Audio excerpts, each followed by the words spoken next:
Hey guys, this is David, and today I will be talking about the second figure in the X-Men Marvel Legends 2022 Bonebreaker Build-A-Figure series. I was going to be talking about Darwin here in this episode, but it turned out that I could not find it in my heart to care about Darwin, and rather than force myself to talk about him, I wanted to review a different figure instead. And then I was at Target yesterday and I came across Vulcan, several Vulcans, and one Siryn, and I decided to pick her up. Siryn, of course, is most recognizable as one of the members of the original X-Force. She was not on the team in X-Force number 1, but she quickly joined in like X-Force number 3, where she's best recognized from, and she became a mainstay of that team.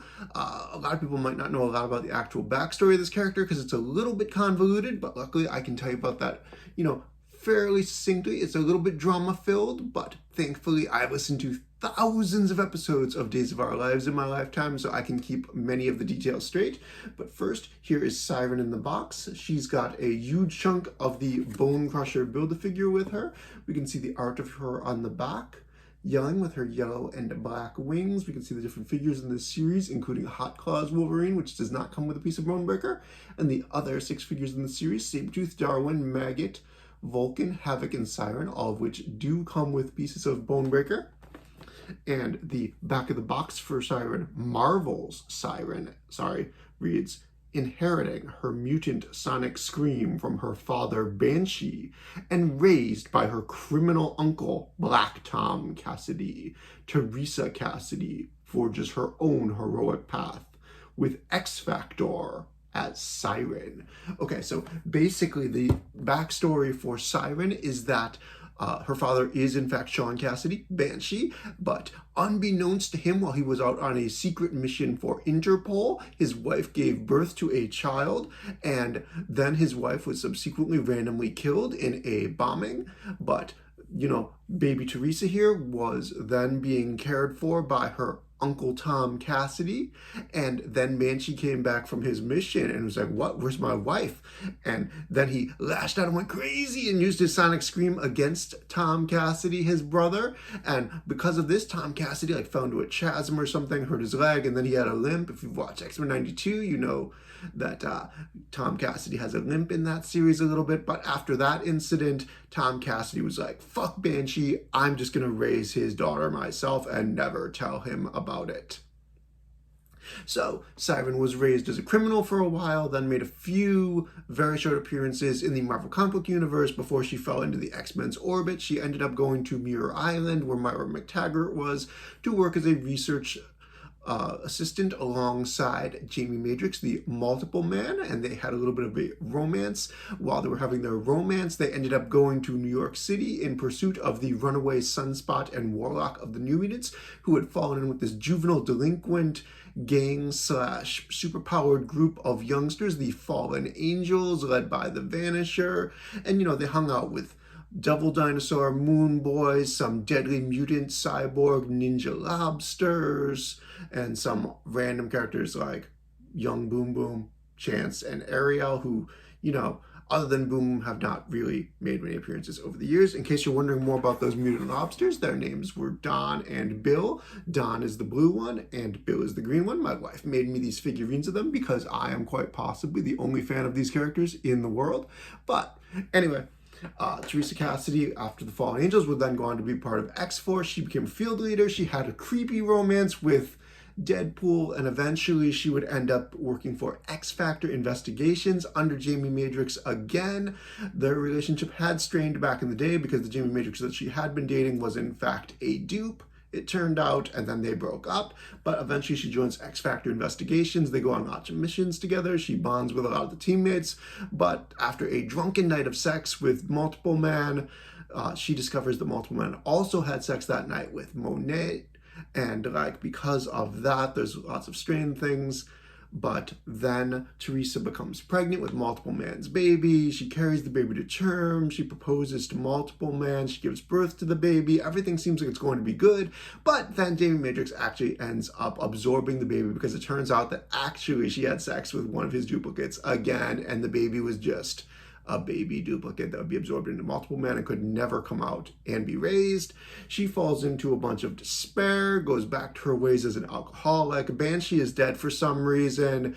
Anyway, eventually the Celtic goddess of war and death, a dark goddess, the Morrigan, shows up, and Siryn kills her and becomes the new Morrigan. That's just about where X Factor by Peter David left off.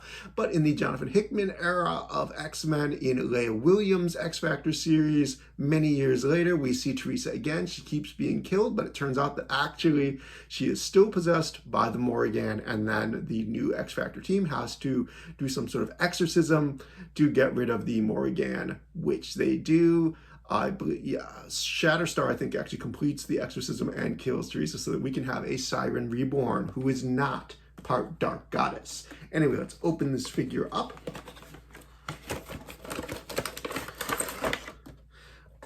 Things you might notice as soon as you pull this out of the package, while the bubble is quite full, much of that is with this giant piece of tank for Bone Crusher.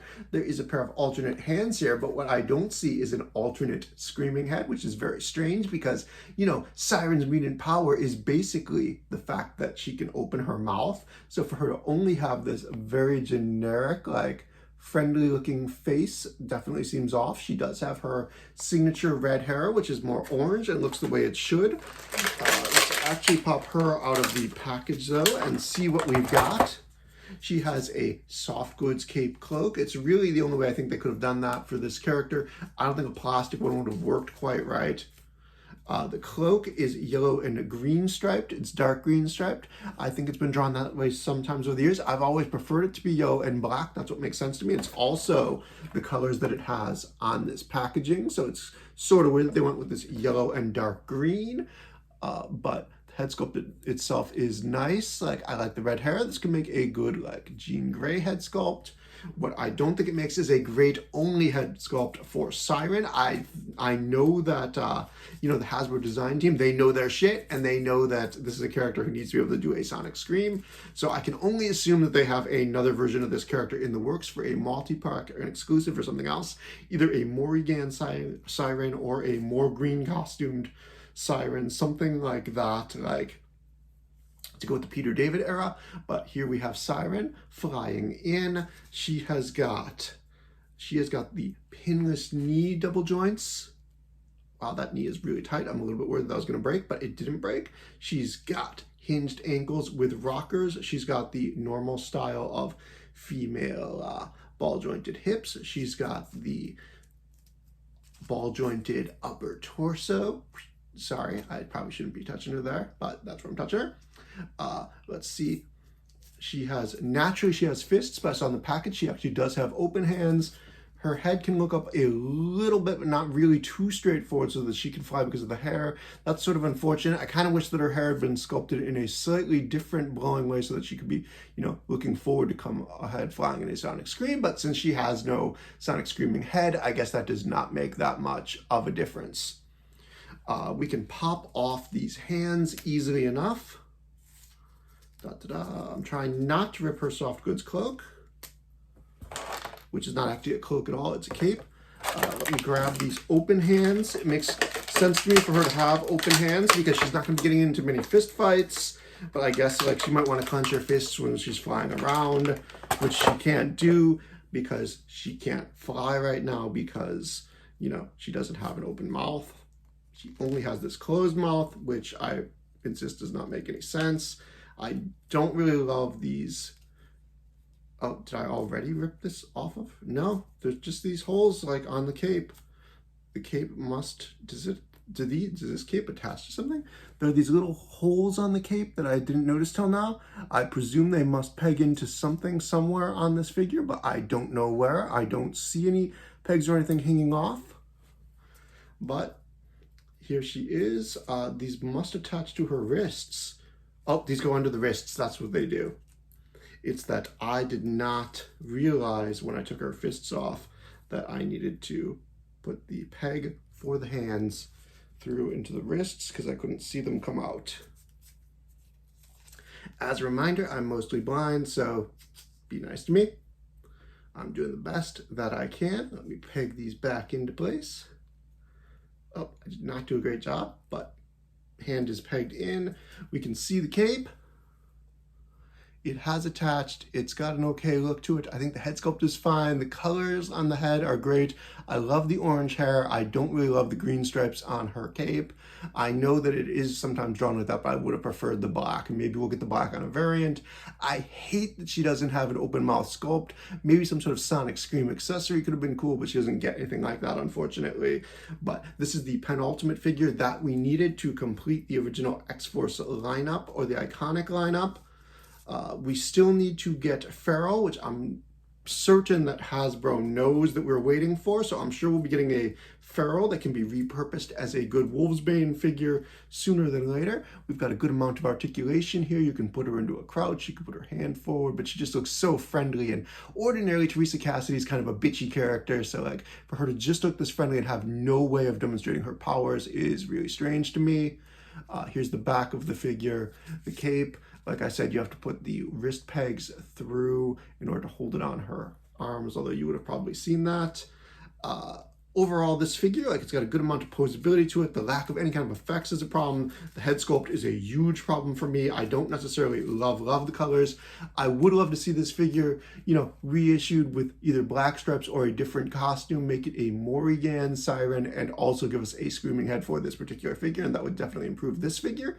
But overall, I think this is a good figure. It's not a great figure. Nothing really stands out to me as amazing about this figure. It's not one of Hasbro's best necessarily, but you know, I do like it. I think it was worth having. It's the first ever mass release action figure of this character, and like, I'm going to add her to my Shatterstar Warpath Sunspot Domino Cannonball without legs, because I didn't buy the one with legs.